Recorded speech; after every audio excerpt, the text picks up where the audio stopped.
Hello and welcome to today's webinar on board minutes and effective drafting, a practical beginner's guide. My name's Jackie Sheldon and it's lovely to have you with me today. I was a corporate solicitor in practice. I worked and trained at Taylor Wessing in London. I specialised in mergers and acquisitions, so board minutes is fundamental to that area of practice. I moved to the Northwest.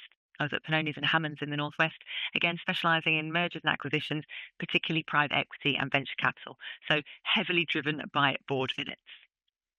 So let's start off by thinking about what we're going to be looking at today.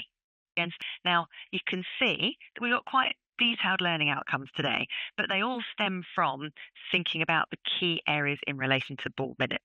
So we'll start off thinking about practically what are board minutes and why a company should have them.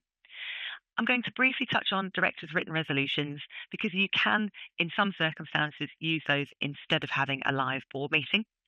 And then we're going to get into the detail of what you should do before you're drafting board minutes and the key things that you should check. And you'll see that there's a running theme throughout the webinar in relation to the key things that you should check. Then we'll go through the standard board minute items that you are used to seeing in practice, and we'll make sure you're happy about the key elements for each. So we'll think about what sounds simple. We'll think about the heading, present, in attendance, and apologies. We'll make sure you're happy with who goes in each box. We'll talk about the chair. We'll think about the legal rules surrounding notice and quorum, what you need to do in relation to declarations of interest and Section 177 of the Companies Act. And we'll also talk about the impact of declarations of interest and what you then need to do. We'll think about agenda, documents. We'll look at practically how board resolutions are passed. We'll talk about execution of the board minutes and circulation. And we'll also think about some practical points just to make drafting board minutes a more efficient and easier process for you.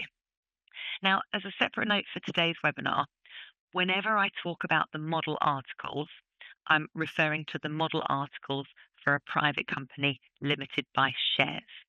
We're not looking at public companies today, and we're not looking at any listed companies today. They've got much more onerous requirements in terms of meetings. So for today, we're thinking about a private company limited by shares. And when I think about the articles, I'm going to use the model articles as my reference point.